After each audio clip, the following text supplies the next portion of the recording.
Assalamualaikum warahmatullahi wabarakatuh. Perkenalkan, nama saya Anggita Puspa Margarini dengan NIM C24012011017 dari Departemen Manajemen Sumber Daya Perairan. Baik, di sini saya akan mempraktikkan tugas Labcom dari mata kuliah Analisis Data Sumber Daya Perikanan dan Lingkungan Perairan dengan judul Penggunaan R Software untuk Analisis Korelasi. Baiklah, akan saya mulai saja langsung. Yang pertama ini kita perlu menuliskan dulu biodata kita. Baik, akan saya mulai ya. Untuk di awal setiap penulisan itu, kita perlu menuliskan tanda tagar untuk agar dianggap komen, bukan suatu perintah, begitu. Dan saya ketik terlebih dahulu.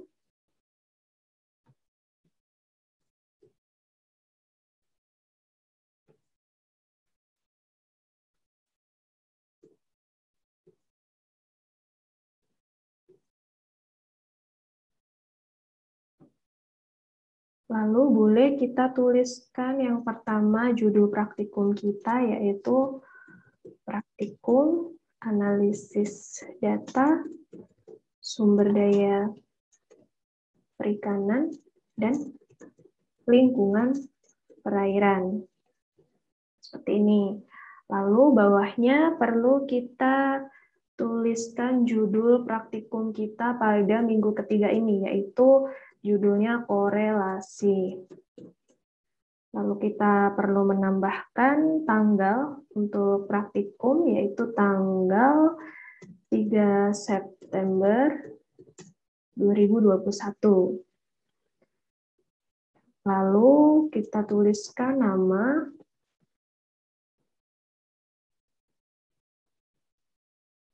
lengkap kita.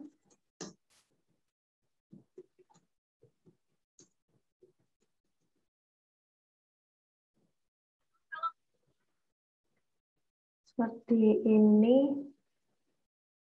Lalu yang bawahnya perlu mencantumkan NIM. NIM C24018011017.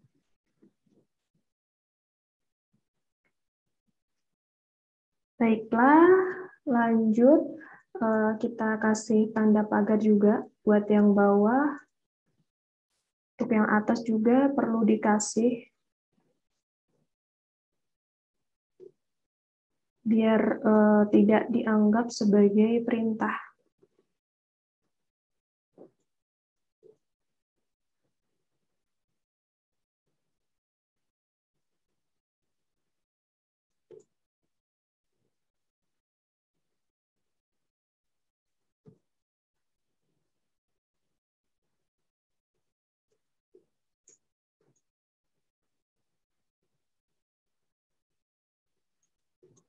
Nah, setelah seperti ini, bisa kita enter. Lalu untuk mengefisien waktu juga, sebelumnya saya sudah mengetikkan beberapa rumus dan soal yang akan kita kerjakan pada R Software kali ini. Nah, seperti ini ya. Langkah selanjutnya yaitu kita install package GGPUBR terlebih dahulu. Nah, caranya bagaimana? Caranya itu ada di sini, di bagian ini, lalu klik package. Nah, sebelumnya memang saya sudah menginstall GGPUBR ini. Lalu kalau kalian belum install, bisa klik install terlebih dahulu dan memerlukan beberapa waktu. Lalu kita klik ini. Nah, seperti ini kan. Lalu kita cari GGScatter. Nah, ini nanti digunakan untuk membuat scatter plot. Seperti itu. Ini bisa, tanda merah-merahnya ini bisa kita hapus terlebih dahulu. Nah, oke, kita masuk ke soal teladan 1. Di sini saya mempunyai data X dan data Y. X ini didefinisikan sebagai kumpulan data seperti ini. Ada 10 data, yaitu 10, 65, 40, 20, 35, 86, dan seterusnya sampai 300. Nah, kemudian kita run terlebih dahulu. Nah, di bagian konsol ini muncul data X ini, dan di values ini juga muncul. Lalu di X yang bawahnya ini kita run lagi. Nah, ini muncul lagi data apa saja yang ada di X. Untuk Y juga, ini Y didefinisikan sebagai data seperti ini. Nah, antara jumlah data X dan jumlah data Y itu harus sama agar bisa berjalan dan tidak error. Seperti itu. Kita run. Nah, muncul juga di bagian konsol dan values. Lalu yang Y bawahnya ini juga kita run. Sekali lagi. Nah, muncul untuk data apa saja yang berada di Y ini. Nah, lalu kita menghitung korelasi. Nah, ini memasukkan rumus core buka kurung X, Y dengan metode Pearson. Nah, ini jangan sampai typo ya, soalnya kalau misalkan typo, datanya akan error seperti itu. Nah, cara menghitung korelasi yaitu dengan rumus seperti ini ya. Bisa kita run. Nah, hasil korelasi fungsi X dan fungsi Y ini didapatkan dengan metode Pearson, didapatkan hasil 0,89 sekian. Seperti itu. Lalu di core test ini uji korelasi itu dengan cara memasukkan fungsi X dan Y dan sama menggunakan metode Pearson lagi. Kita coba run. Nah, muncul data seperti ini. Ini merupakan hasil uji korelasi tadi, Pearson Product Moment Correlation. Dari data X dan Y didapatkan hasil T hitung ini 5,613 dan DF-nya atau derajat bebas ini N-2.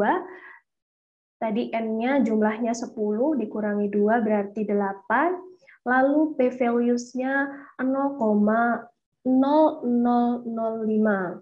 Nah, p-values ini menunjukkan kalau nilainya kurang dari 0,05. 0,05, maaf. Jadi ini nanti akan tolak H0. Kalau hasil p-values ini lebih dari 0,05, maka hasilnya nanti akan terima H0.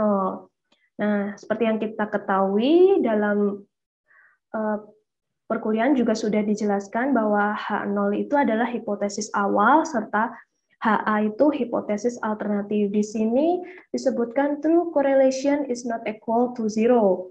Jadi artinya ini p-values ini menolak H0, akan tetapi menerima HA seperti itu.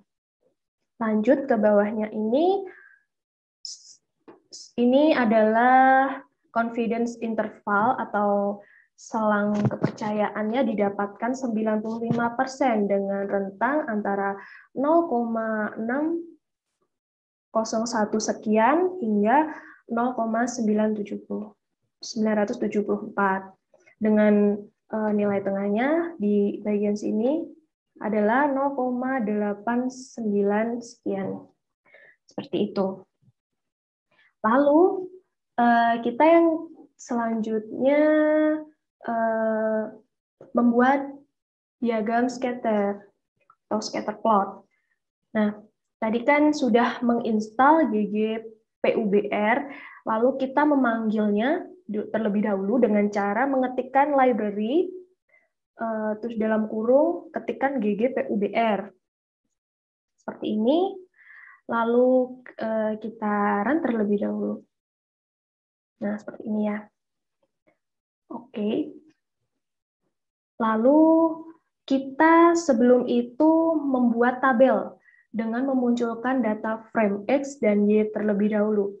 Ini saya ketikkan namanya dataku, ini boleh bebas, boleh namanya apa aja, tapi kalau saya menuliskan dataku, lalu kita run terlebih dahulu.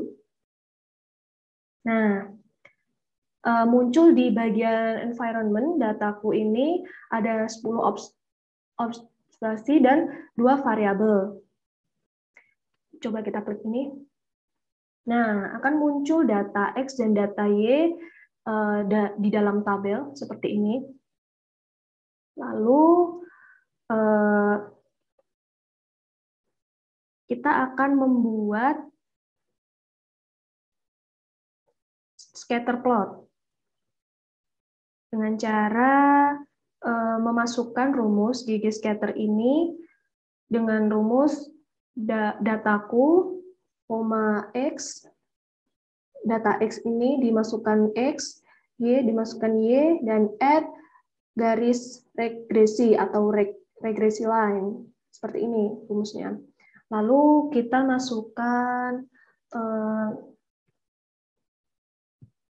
confidence interval, dimasukkan true, yang ini ya confidence interval.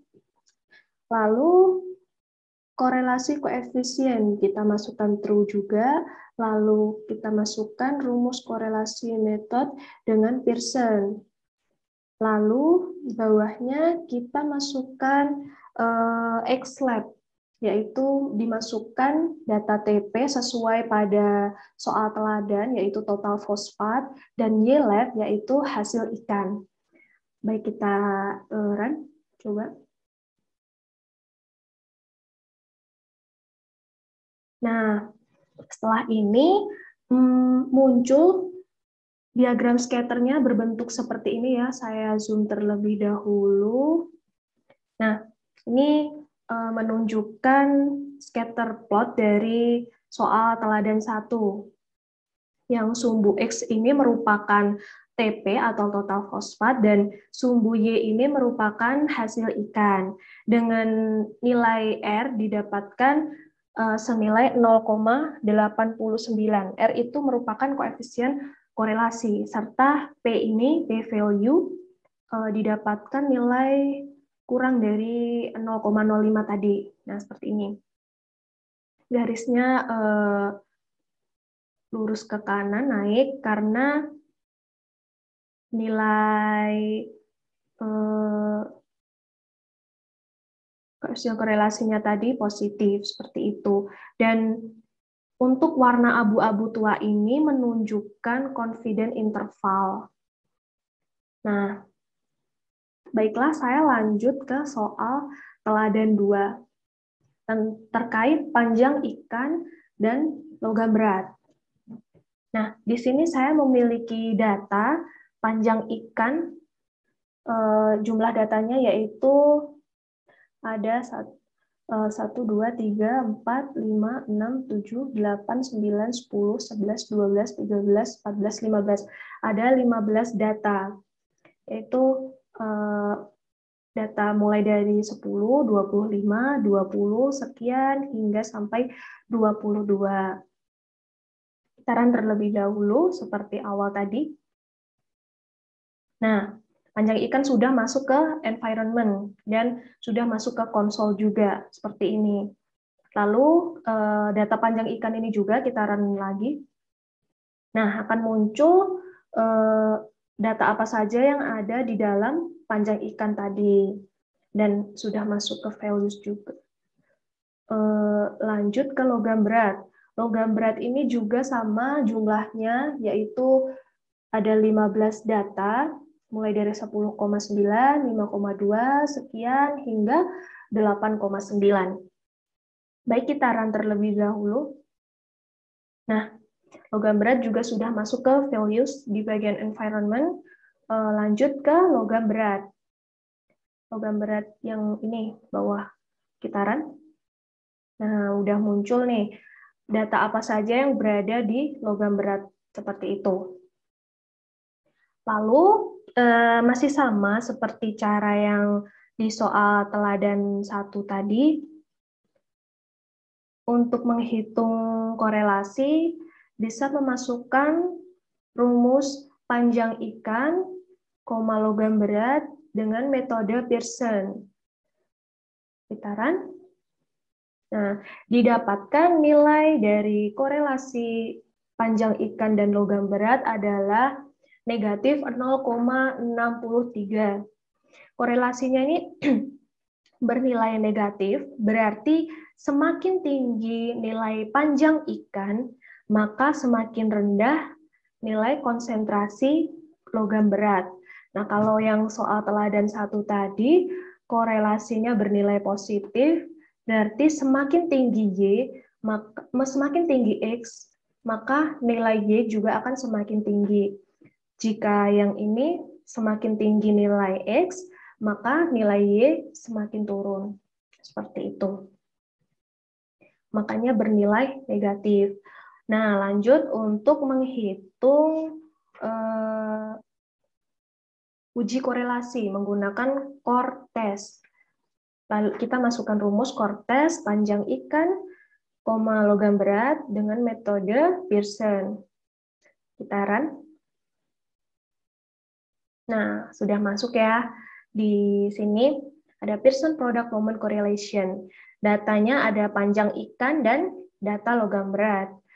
Didapatkan T hitungnya adalah negatif 2,9441, DF-nya adalah 13, didapatkan N-2, yaitu 15-2, sama dengan 13, P-value-nya didapatkan 0,01. Nah, ini juga masih kurang dari 0,05, maka tolak H0. Nih, true correlation is not equal to 0. Dan menerima HA, alternatif hipotesis, seperti itu.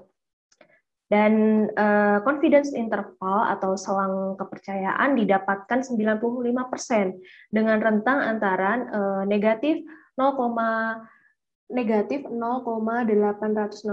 sekian hingga 0,177 sekian. Dengan nilai tengahnya adalah negatif 0,632. Oke, setelah itu kita akan menggambar lagi diagram scatter atau scatter plot. Ini jangan lupa disertakan tagar agar tidak dianggap sebagai perintah. Yang pertama, kita ketikkan library dulu, memanggil dulu ggpubr-nya dengan mengetikkan library ggpubr, lalu kita run. Nah, setelah itu yang pertama tadi saya beri file dataku, dan file kedua ini saya beri nama datamu. Ini bebas ya, terserah kita saja. Untuk membangkitkan data frame atau tabel seperti itu ya. Data frame, panjang ikan, dan logam berat. Kitaran. Nah, sudah muncul di bagian konsol dan environment bagian data. Kita buka dulu. Nah, ini sudah ada panjang ikan dan logam berat. Ini sudah total 15 data. Kita kembali lagi ke sini. Nah, lanjut. Kita akan membangkitkan diagram scatternya dengan memasukkan rumus sama seperti yang teladan 1 tadi. GG scatter dalam kurung datamu, X merupakan panjang ikan, data Y merupakan logam berat, dan tambahkan add regresi line. Terus kita tambahkan confidence intervalnya true, ini true, terus korelasi koefisien true, korelasi metode kita masukkan Pearson, lalu data X atau X-lab-nya kita isikan panjang ikan dalam satuan sentimeter, dan Y-lab-nya konsentrasi logam berat. Lalu kita run. Nah, didapatkan hasil seperti ini. Ini hasilnya grafiknya menurun ya, karena nilai korelasinya tadi negatif. Nilai korelasinya negatif, dan sebaran datanya seperti ini, agak menyebar. Nah, apabila semakin data mendekati garis, maka semakin erat juga hubungannya, dan begitu pula sebaliknya. Nah, nilai korelasinya tadi didapatkan minus 0,63 serta p-value 0,01 yang menolak H0 tadi. Dan di sini ada data X, yaitu panjang ikan dalam sentimeter, serta Y, sumbu Y ini merupakan konsentrasi logam berat, seperti itu. Nah, selain metode Pearson, ada metode lain juga, namanya metode Kendall dan metode Spearman. Nah, untuk lebih jelasnya, mari kita coba rumusnya itu dengan cara memasukkan core dalam kurung panjang ikan logam berat, panjang ikan, logam berat dengan metode Kendall. Didapat, kita pencet run. Nah, hasilnya adalah negatif 0,401. Nah, selanjutnya kita ke metode Spearman.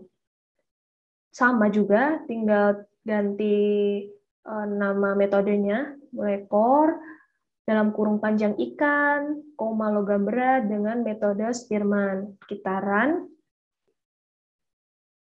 Nah, didapatkan hasil negatif 0,618. Nah, kenapa bisa berbeda dengan metode Pearson tadi? Nah, hal ini karena memang pendekatannya dilakukan pun juga berbeda pula. Nah, sekian saja tutorial yang ingin saya sampaikan. Apabila ada kurang lebihnya, saya mohon maaf. Semoga tutorial kali ini bisa bermanfaat bagi kita semua. Apabila ada kurang lebihnya, saya mohon maaf. Wassalamualaikum warahmatullahi wabarakatuh.